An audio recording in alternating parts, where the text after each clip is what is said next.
Thank you so much for joining, Aurélie. Thank you, Joy, for inviting me. Thank you very much.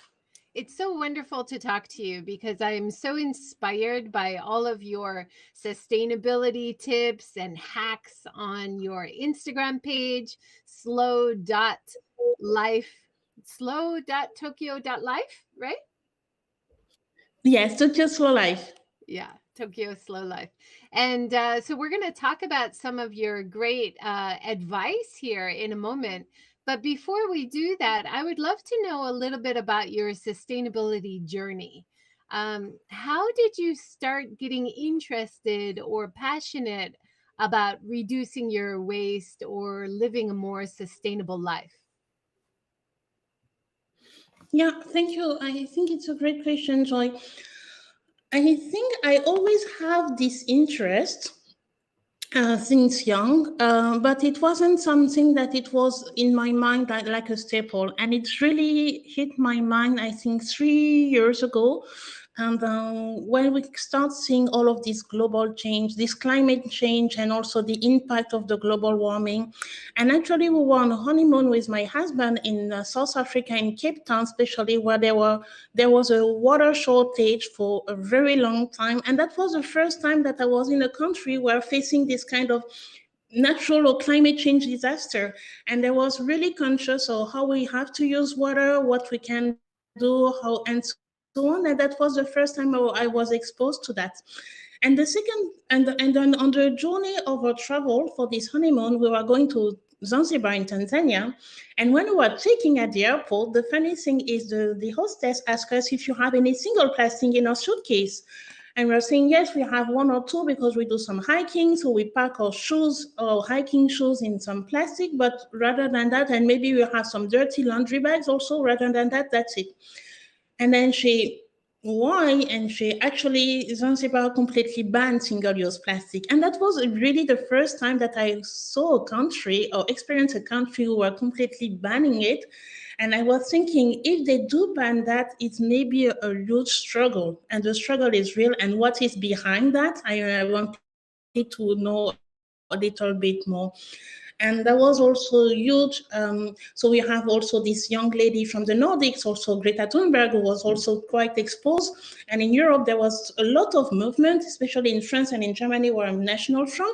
And this is where I really start thinking about what is behind all of this plastic story, what is behind or what about these environmental issues that we are facing. And some countries lacking waters, some countries have some plastic issues and so on. And this is where I thought that I should be part of it at my level. I'm not a corporation, but at my level, I should also change my way of living in order to be a better example. And also, maybe one step at a time, we can change things. And this is how all of this sustainability journey or lifestyle has started on my hand.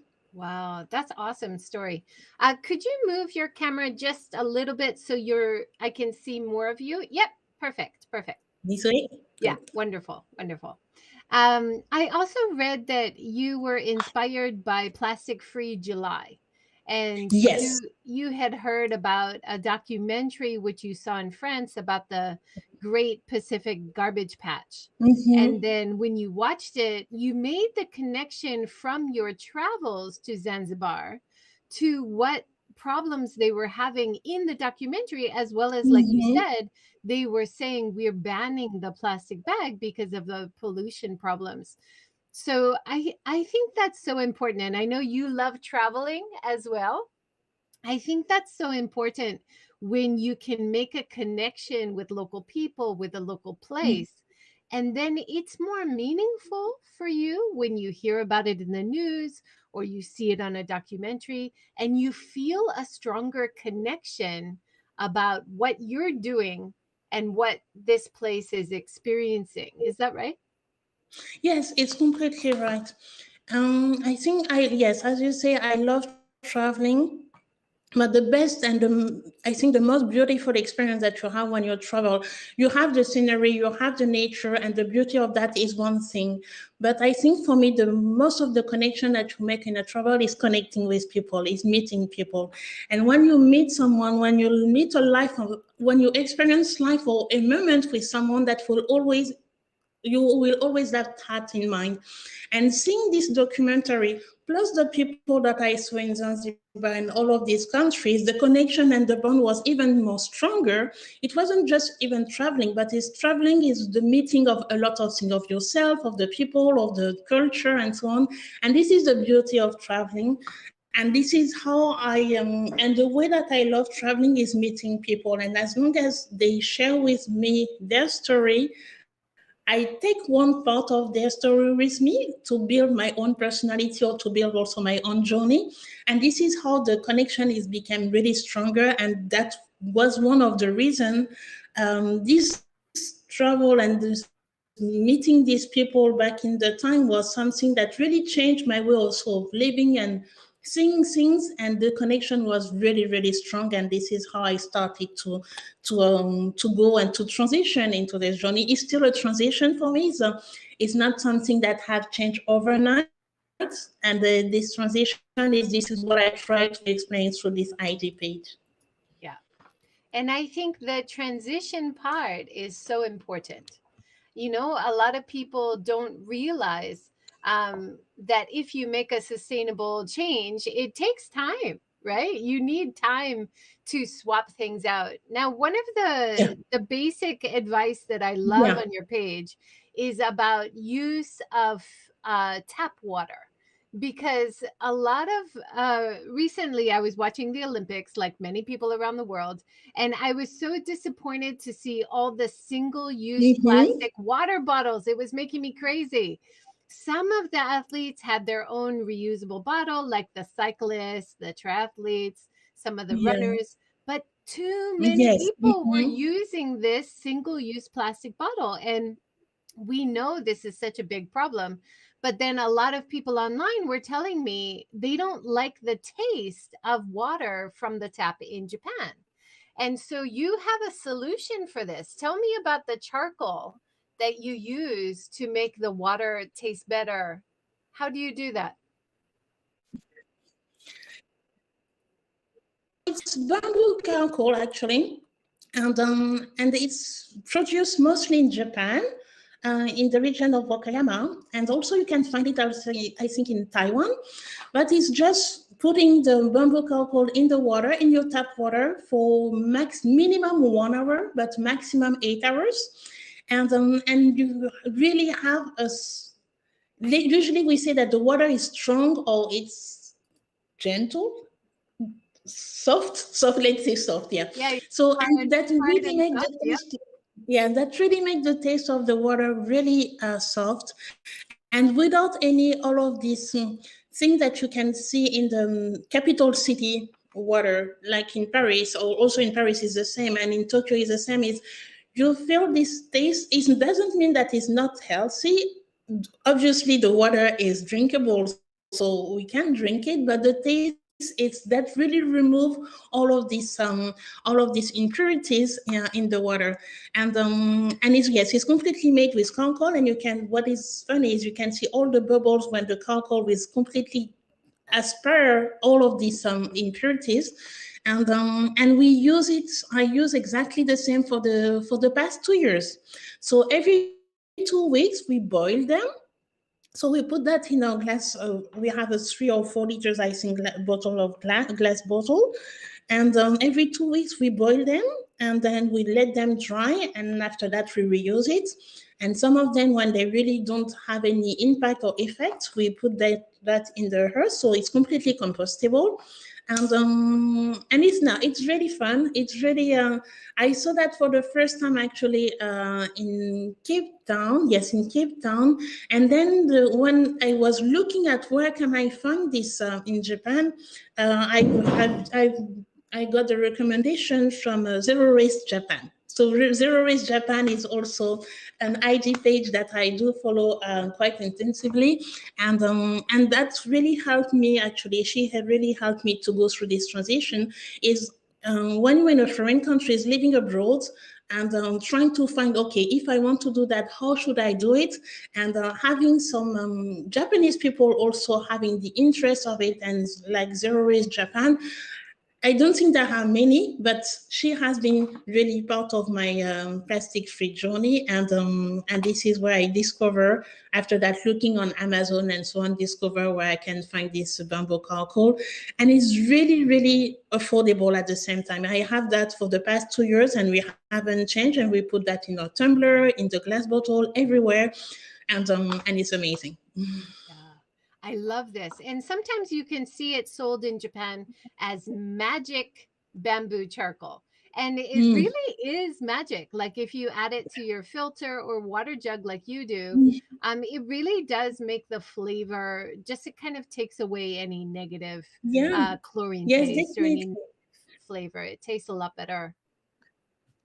Yeah, And this awesome. is also one of the technology that the Brita company is using, but maybe with different thing. But the essence and the base of it is exactly the same. It's the bamboo charcoal. Yeah. Fantastic. Now, one other way that you've been able to reduce your waste impact is through composting. Can you tell us about your compost system? Yeah. So my compost system is bokashi. So I put all of my scraps, food scraps in it, and I melt it with some, I think, piece of wood and so on, and then that will just compose, or disappear, compose by himself.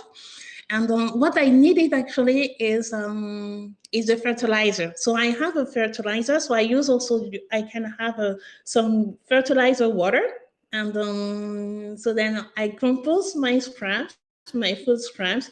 I can also get some water, and then I can fill that in the plants. So it's have two functions. The one is composting, and the other one is giving me water, fertilizer, and completely natural for the plants. And I would say that it has really been amazing. All how the plants have grown since thanks to that, it was good. I still have some challenge in my compost, changing also my way of eating. So obviously more plant-based thing. We had a lot of compost, and it doesn't reduce as fast as I wanted. So I had too much at a certain period of time. So I'm trying to figure out if I won't use the worms. I'm just a little bit comfortable is not the right word, but I need some help to understand how I will manage it. So I think in order to keep going with my compost, and I had some time to throw away in the garbage because I have too much, and unfortunately, like I have in Paris, for example, every single wood have a compost bin. So you bring your compost with you, and then the city will use it for the gardens, for or everything.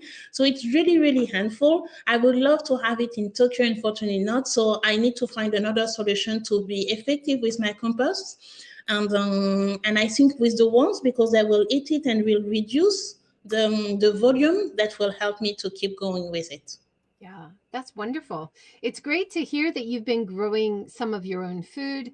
We've had people in the talk show series who've talked about gardening, and it always seems really difficult from an apartment in a big city. But we also had John Walsh, who is an urban Mm-hmm. gardening expert, and he gave some advice about growing food on your terrace or doing it from an apartment. And it's wonderful to see you are growing shiso.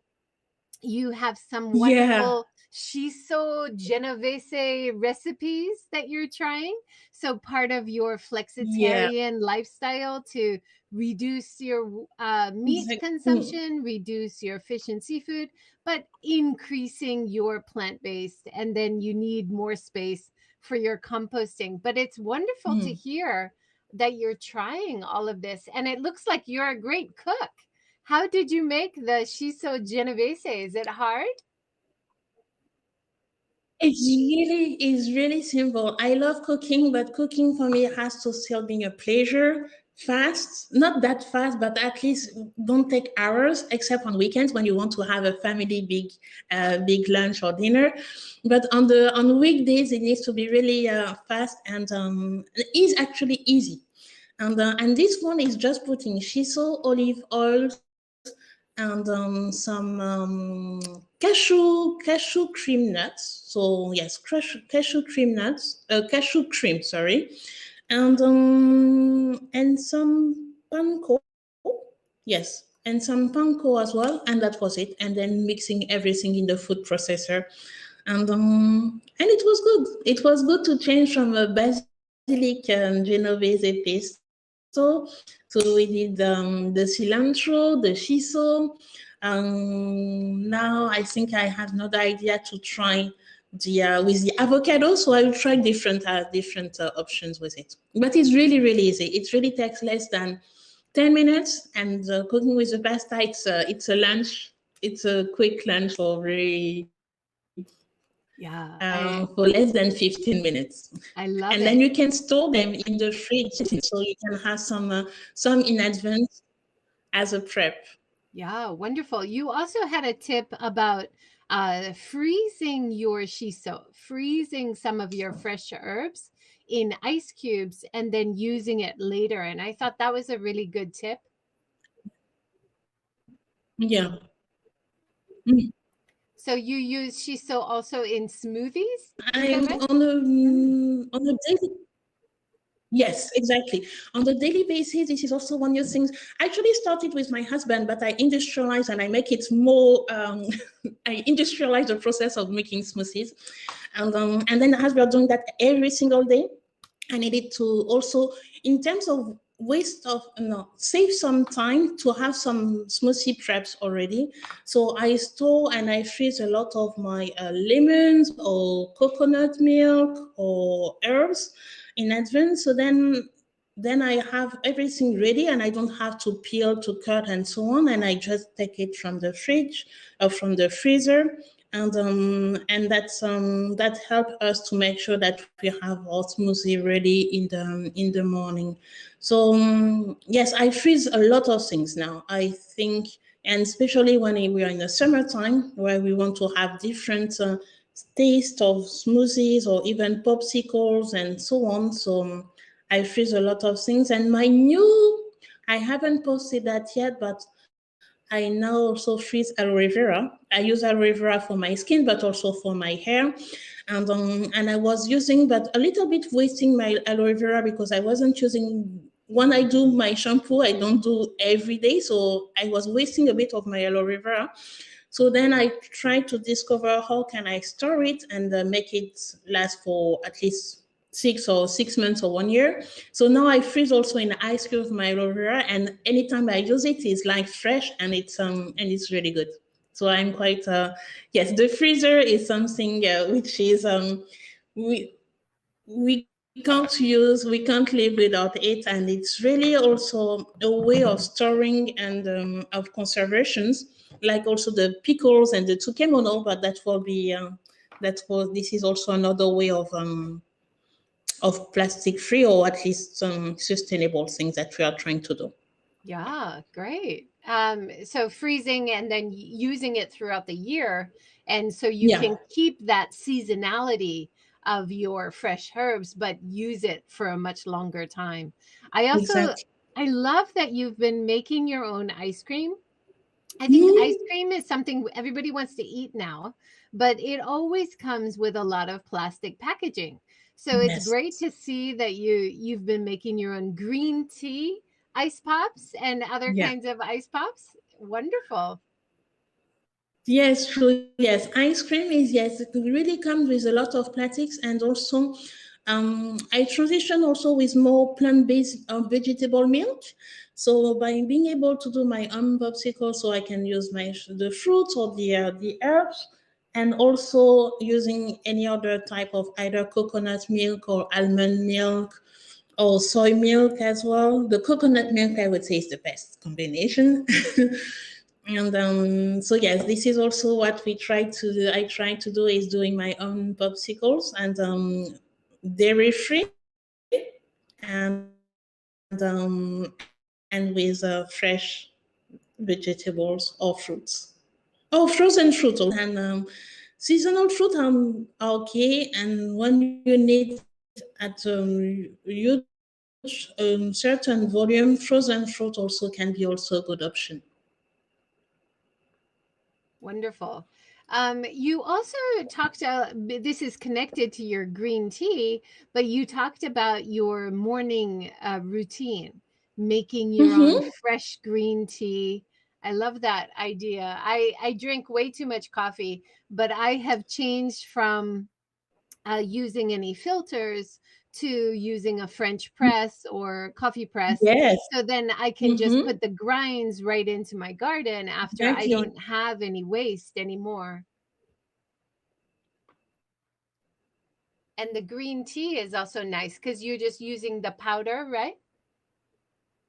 Yes. Yes. Just using the powder and with the chesen and that's it. And yes, it's also a good combination. And now you can put it in a green tea, a hot one, a ice one, a cube one.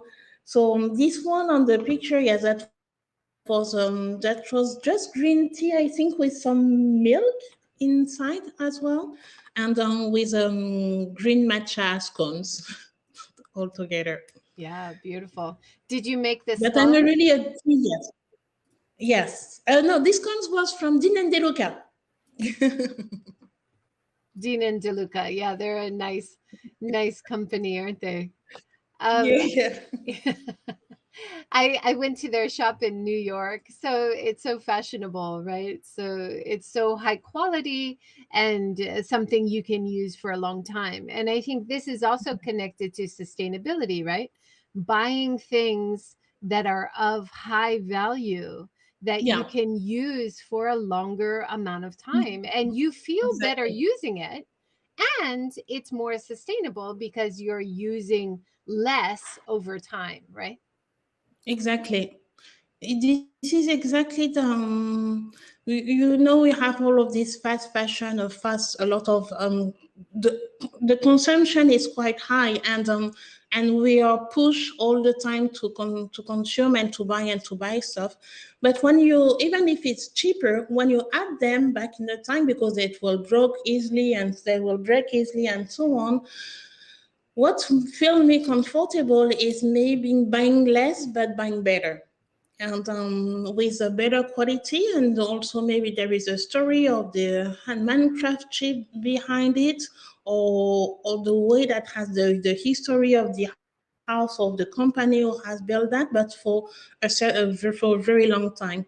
And I'm always amazed with product or things that my family, my mom for example, used to have from her mom, and then she has it and then she gave it to me.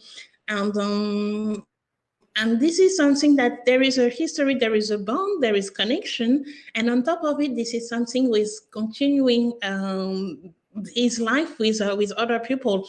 And I think sometimes we will have the struggle, and people will say that it's a privilege, it's another privilege of this less plastic lifestyle, because it's expensive, but maybe because they think that in a one shot, yes, seeing the tag price could, you could feel it as an expensive product, but if you think about people who have maybe been paid the right price in order to produce it, to have a good quality, at the end maybe it's more expensive, but instead of buying two or three or four, maybe you will gonna buy one. And if you want more, you're gonna save your money in order to buy another one. So I do feel and I do hear people who think that this way of living is expensive, but I think it's just a short sight.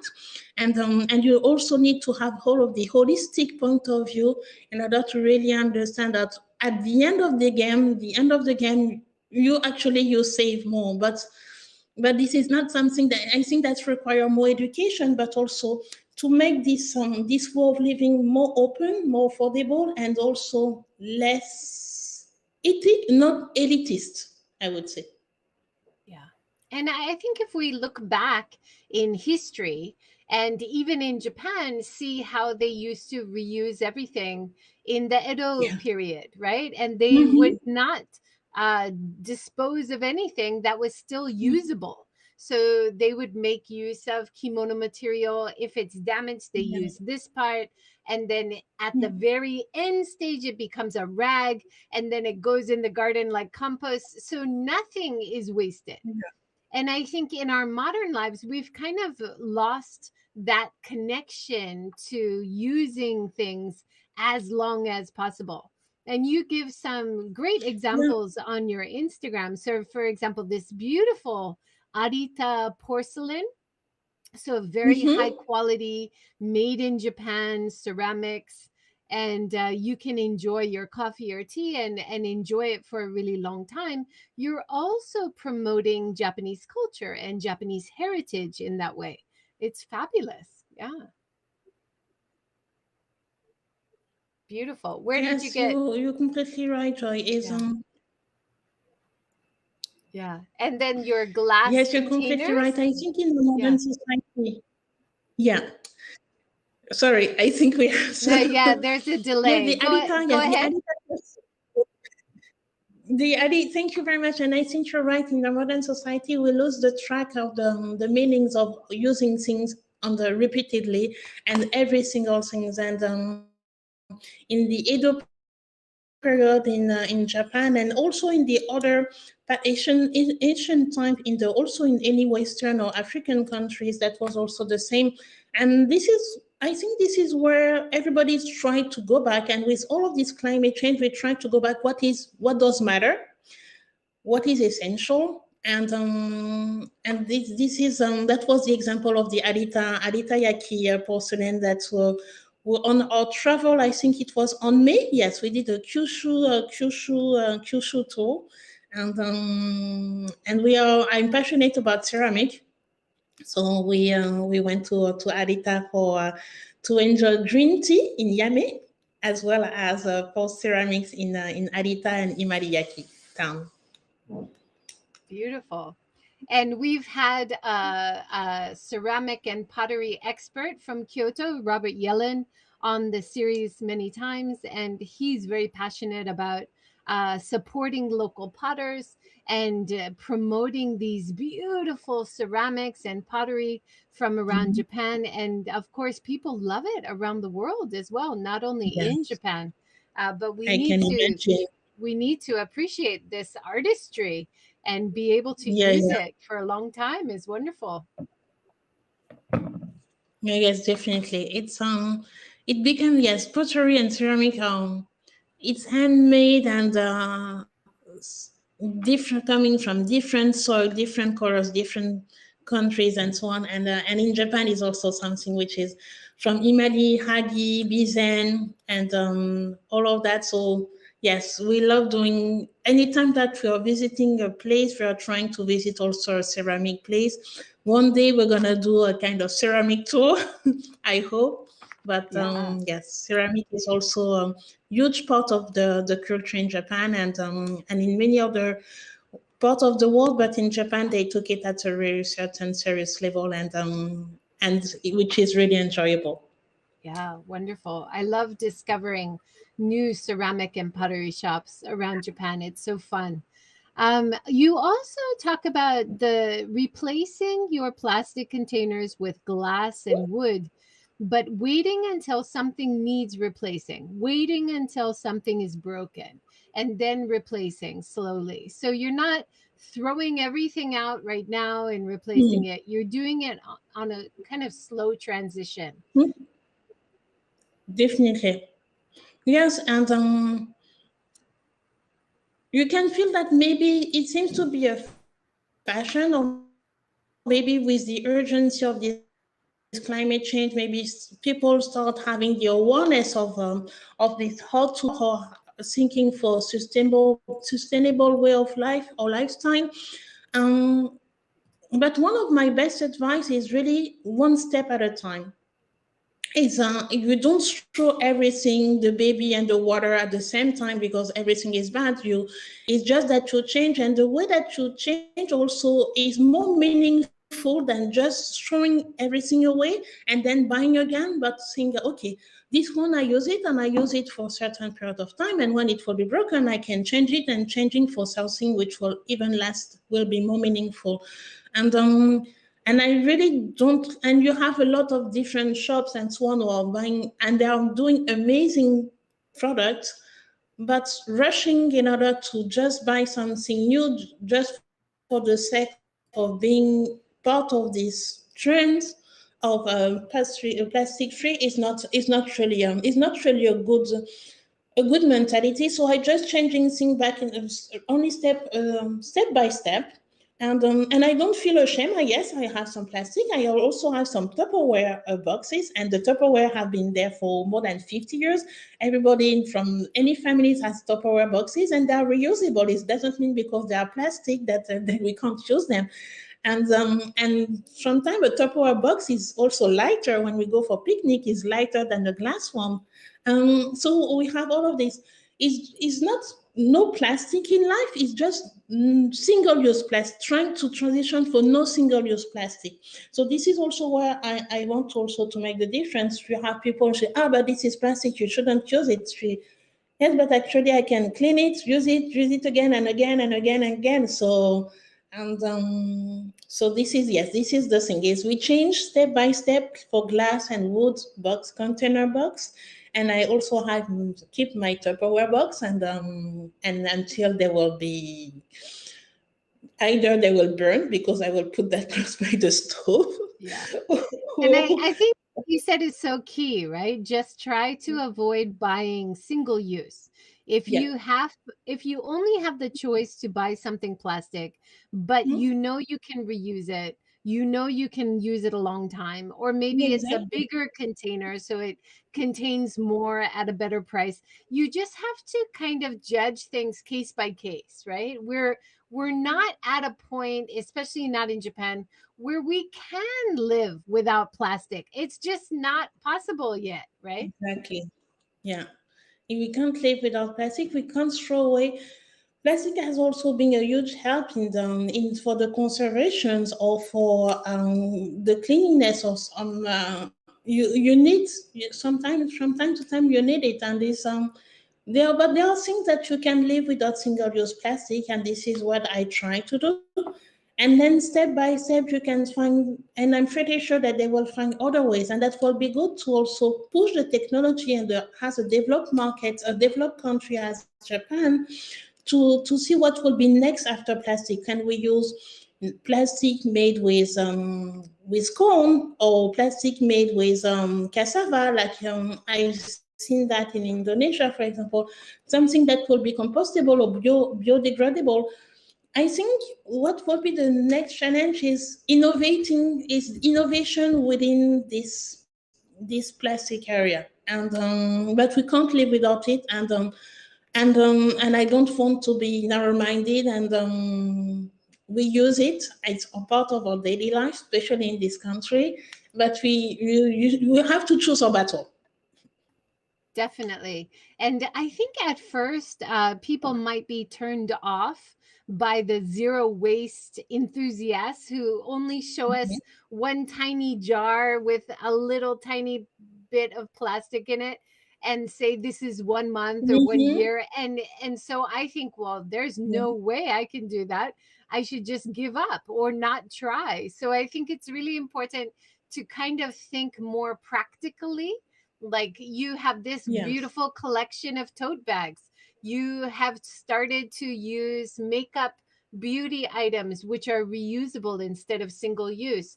You carry Mm-hmm. your own straws. So just starting simple ways to transition. It's I love your advice.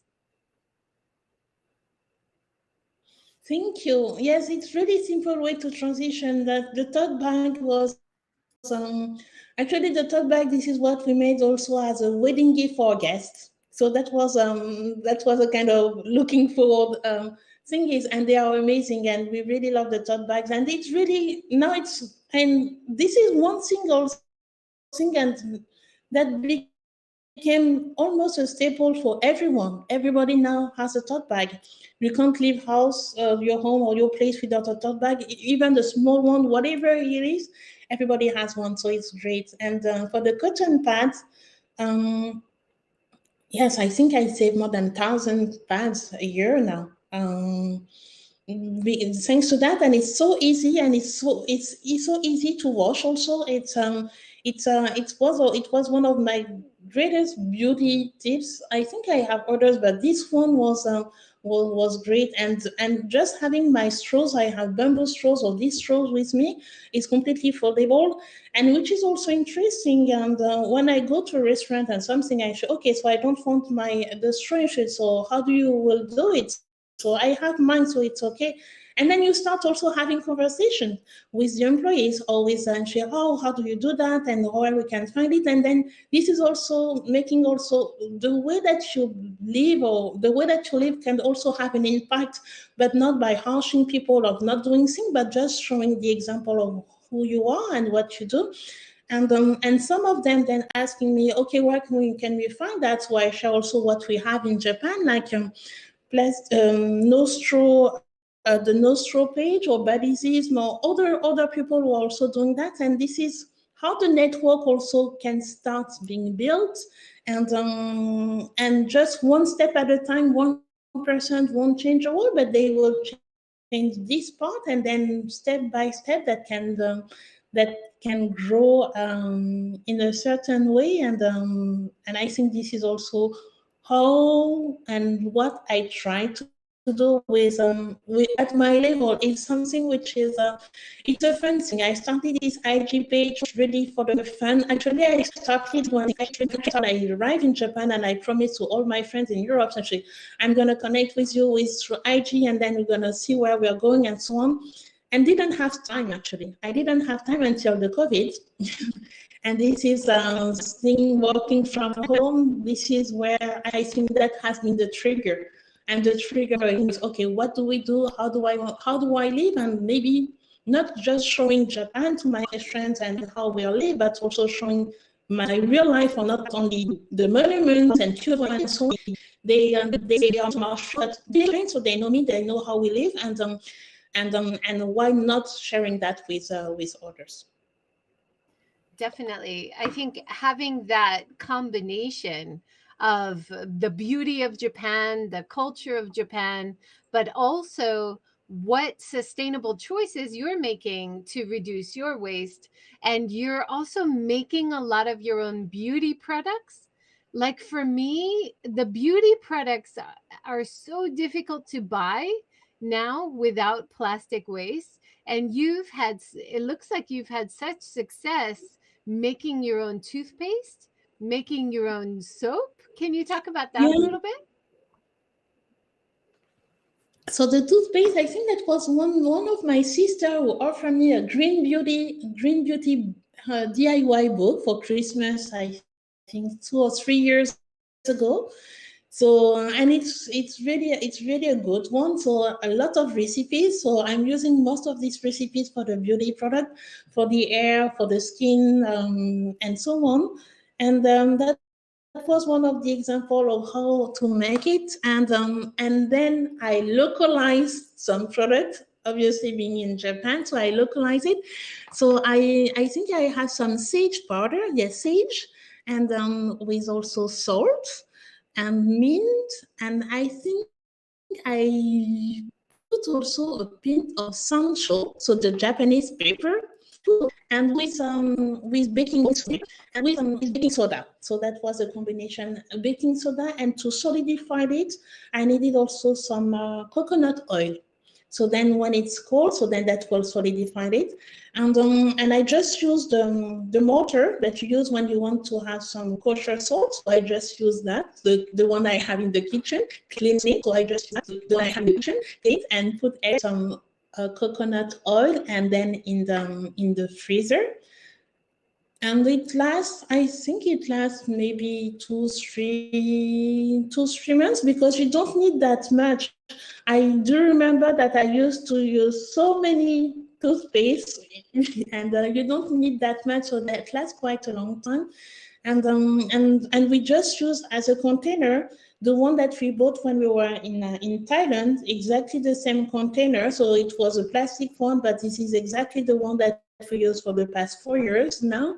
And you can travel with it. We can and it's small, and we have our toothpaste already.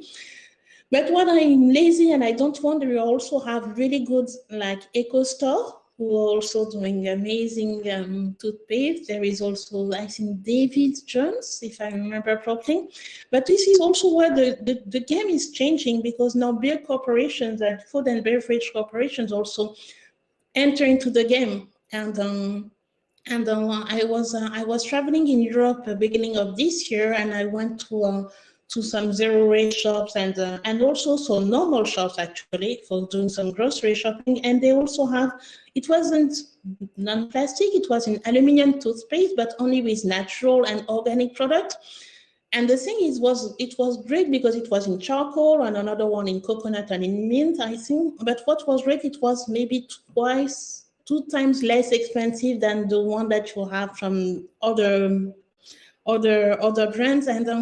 And this is how also people start also trying this product, this organic product, because big corporations also can see that the consumer is changing their behavior, and they obviously want to be on track on their revenue, and this is normal. So they've also trying to meet the consumers' expectations by lowering also the price and making that more affordable for people, also to make sure that it's not something that is just for certain categories of people, but much bigger.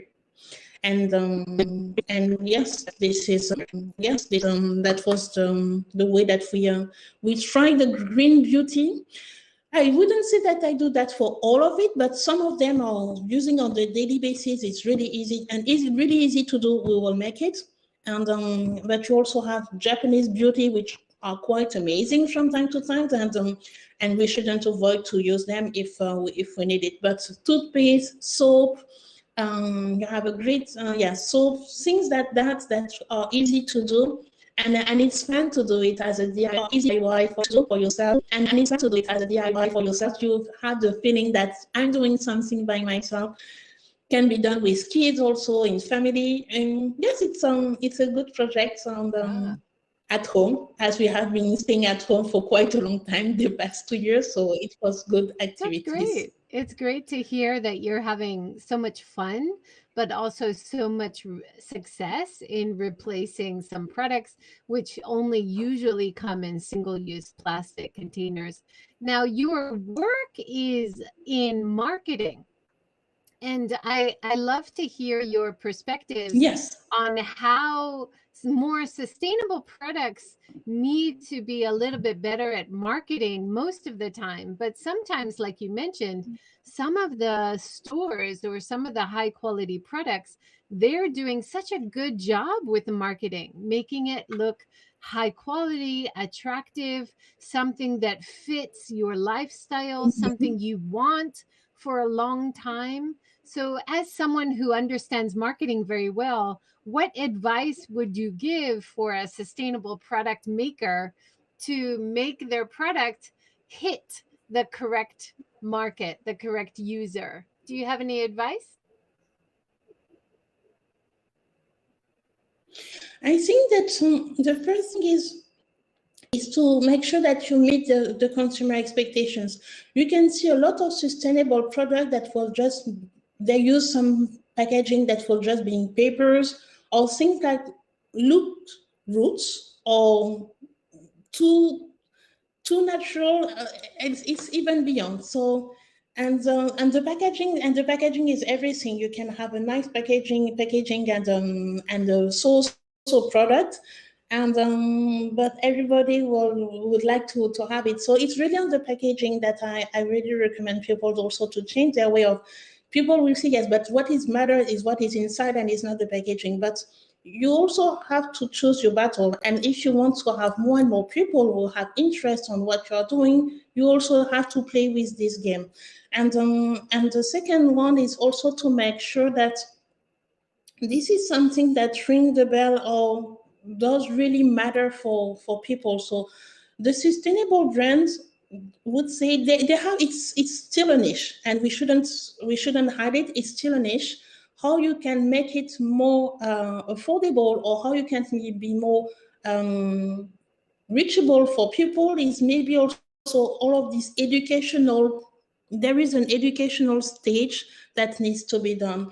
From time to time, people won't understand the price. If you are sustainable, and I see that for one or two brands who are quite successful, at the end they say, okay, yes, our product is more expensive than the others, but actually this is they break down all of the costs. And when you understand that, or when you understand that the product is made from different materials or different fabrics that's coming from this and this, and you don't have the shipping or things like that, it's really also the educational piece that also really needs to be done. So how we produce it, how we do it, make it a little bit more appealing, and in order to also attract people. And yes, it could be sometimes you have a niche, and it will be that will cost this price, and maybe you can't offer that for you today, but you can maybe receive it as a gift. And this is how we also try to change is, okay, maybe I can't offer that for myself today because it's not, my budget is not meeting it, but maybe I can receive that as a gift, maybe I can offer it, maybe I can save money step by step. There are different things, and this is where I would say that they should also be more vocal on the education place, and maybe try to be more in terms of marketplace or things where we can find them. It's a struggle to find from time to time so sustainable brands. Either it's they don't cooperate, or they are not in a kind of, that would be great to have an Amazon slash sustainable, like things where we can find everything at the same time for any pockets, for any budget, so budget on budget and investment or whatsoever. It's really difficult, and you have some IT pages who's trying to collect all of that. There is one which is amazing in Japan, and the Eliminist, for example. It's a certain niche. Sometimes you can afford some products, sometimes you can't. But that would be great to make sure that, okay, if people want to change, they need to know where to go, and they need to go how to reach out to you. And the charcoal was a real struggle to find it at the beginning. And but if you have people, if you have shop like organic shop, which are more affordable, or yes, that will be also a good thing. The product, the packaging, the education also piece of it, and the placements, so where we can find you more easily than searching like I can search for a very long time for one product, knowing that you have an Aeon or any single shop in less than 20 meters from you. So it shouldn't be a struggle. It should also be a funny game, searching a little bit to know more, but also it shouldn't be a Yeah, struggle. definitely. So many good points there. Thank you so much. Enrique on YouTube has said it's totally the truth. We need to make something that people love.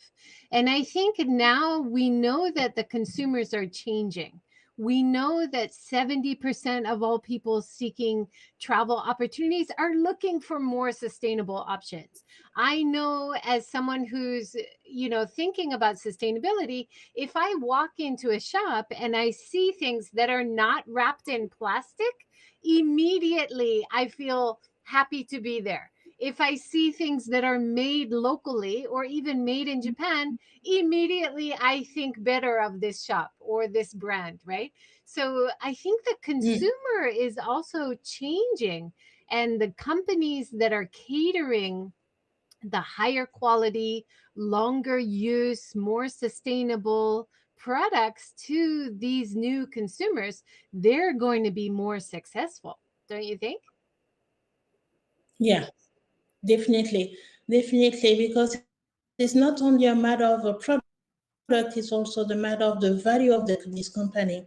And now we have a voice. As a consumer, we definitely have a voice.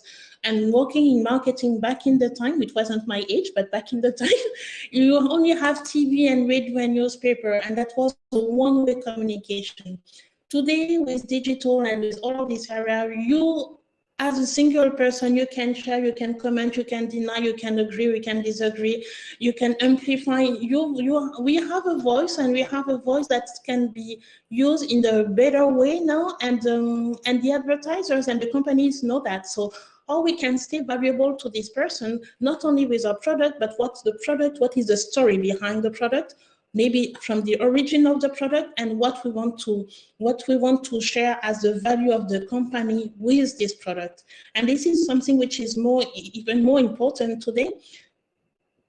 Working in an automotive industry, you have plenty of cars. We have more than 10 or 12 automakers in Japan. What will be different from this one to this one? What are the values that will bring, and the mentality and the philosophy on it?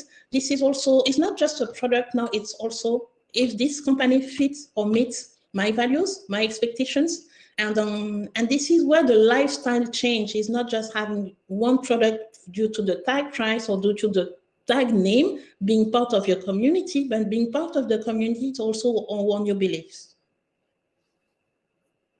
Definitely. And as someone who loves traveling, do you also find you're seeking out places which are not only more natural or you can enjoy natural beauty, but places, for example, you went to, is it Yame, where you saw the tea fields in Kyushu, and then you could enjoy tea is served in the traditional ways by in the local shops. So that's very appealing. It's also low waste. It also supports the local people, the local industry.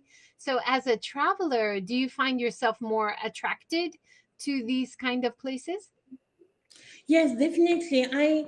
There are places in Japan and around the world that I love, and I would say my top one is Kyoto, like everyone, but not only Kyoto City, but all the areas.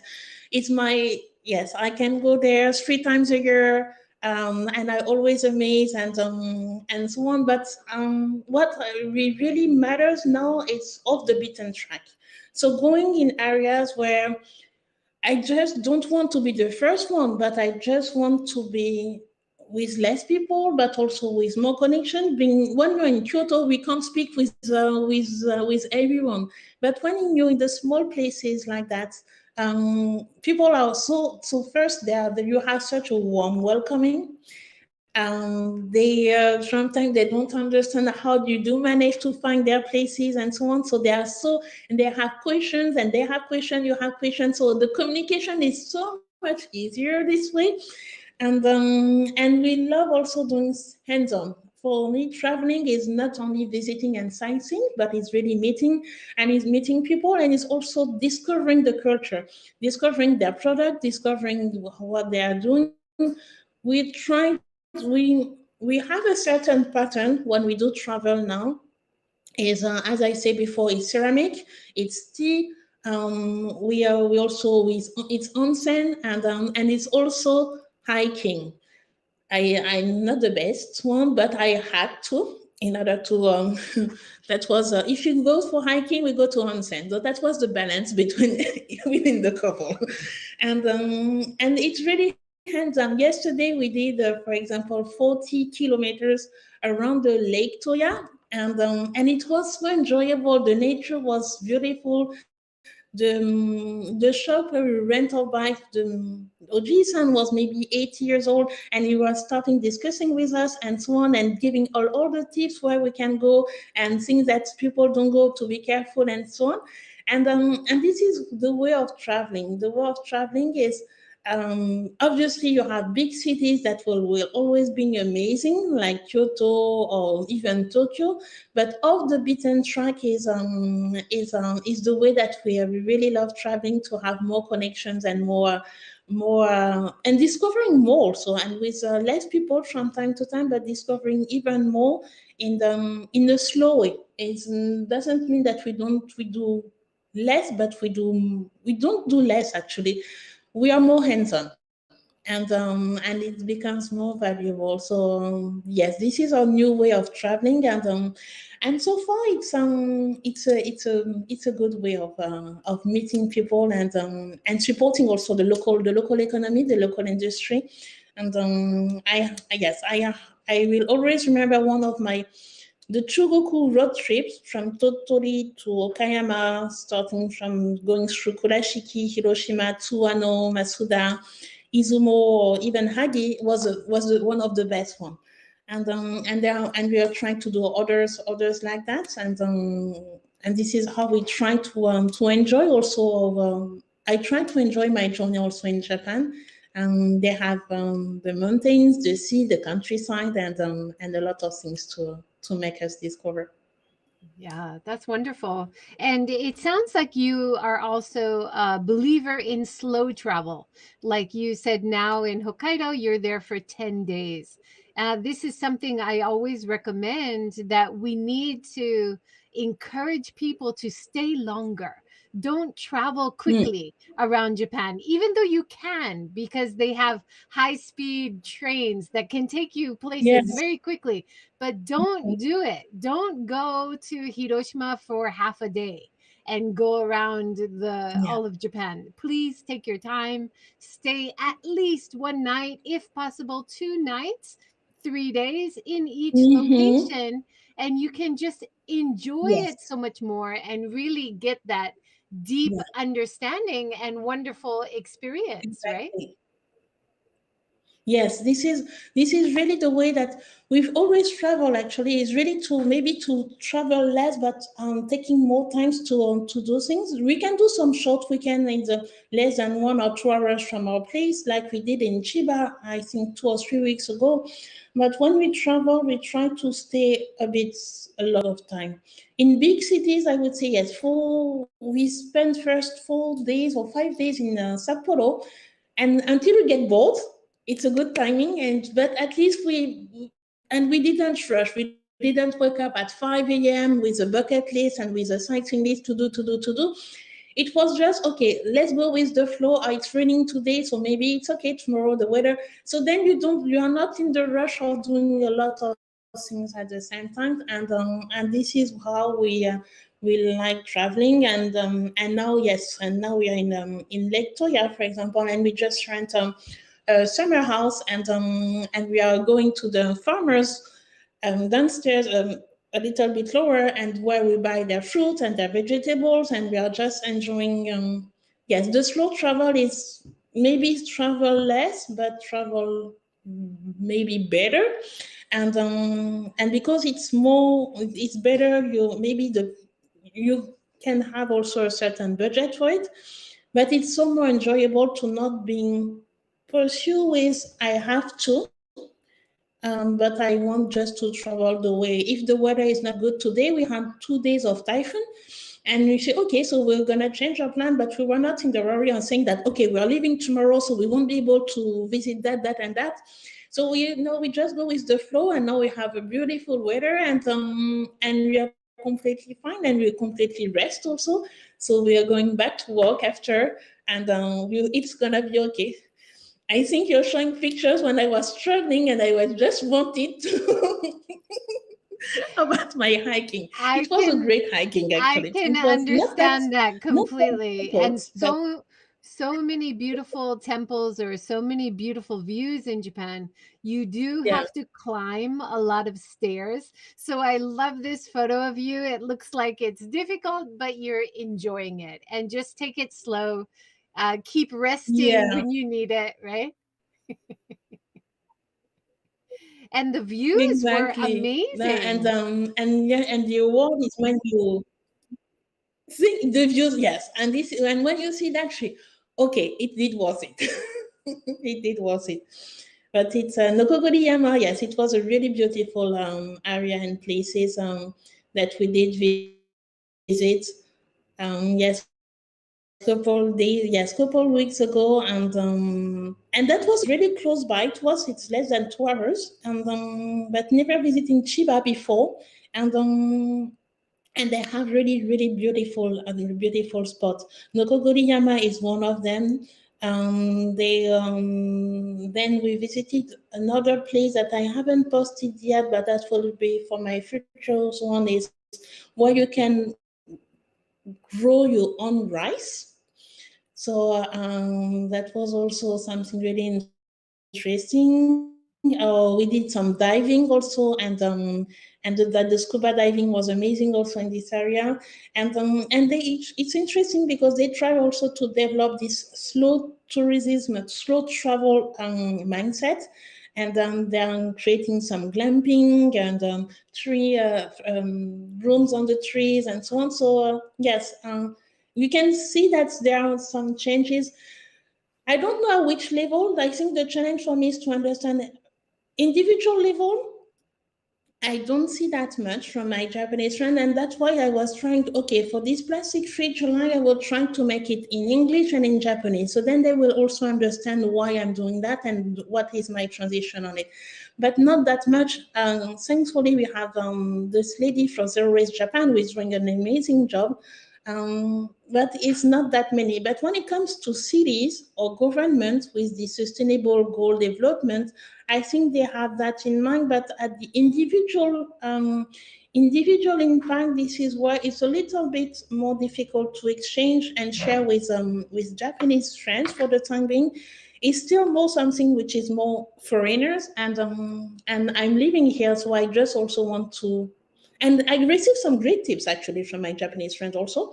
But this is something that I also, it's not a challenge, but I want to know more from them. I like as I'm transitioning for the plant-based. One of the specialties Japanese green smoothie, so using a lot of Japanese vegetables, and like doing my pesto with shiso instead of basilic, or creating my red shiso juice instead of water. I don't know, creating the red shiso juice, or having some korinki, or a lot of things that they are amazing. And they should, yes, they should I would say advertise more, because it's they have great things. But the challenge is to let them understand why I'm doing this transition. For them, it's better to be clean, and when it's clean, it's with plastic. But they also have another part, which is all of this.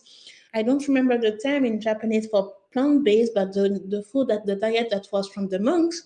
And I learned a lot from them for this plant-based transition and localized, because I can't think that I used to eat in Europe. I can't eat it here. So how I can change it with localized and local food. This is again the kind of new game that I'm doing is, and it's really fun, and they are helping me a lot on this part of my journey. Well, thank you so much, and keep exploring new ways to reduce your waste, but also to live a more sustainable life and a more healthy and satisfying life, as well as travel. So I love everything that you're doing. I love everything that you're so passionate about sharing with us through Instagram, and I look forward to following your journey even more. Thank you so much. Thank you very much. I thank you for inviting me and having this great time with you. And look forward also to following all of the, and thank you also for giving this platform of how we seek sustainability. What does that mean? And this platform and all of the initiative that you are pursuing and doing. It's also a great help, a great support.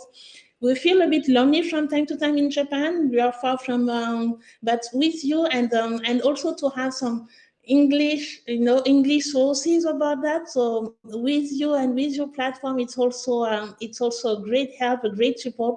And thank you so much for reaching out to me. I follow you for quite a long time, and I did always admire you. And I was so surprised when you reached out to me, because I'm just doing that at my own pace and my own way. But I really wanted to thank you, and also to recognize all the huge work and the tremendous work that you are doing through your platform, and how to seek sustainability anywhere, because that means that anywhere and everywhere we can do it. And you are the right example. Oh, thank you so much. I really appreciate those kind words of support. That keeps me going. Thank you very much. Thank you, everybody, for joining today. We had some great comments, and please look for ways you might change in your life to be a little bit more sustainable or use things for longer. I think we got so much great advice from our Ariel today. Thank you so much. Everyone, have a great day. Take care. See you next time. You're Bye. welcome. Thank you. Thank you. Good day.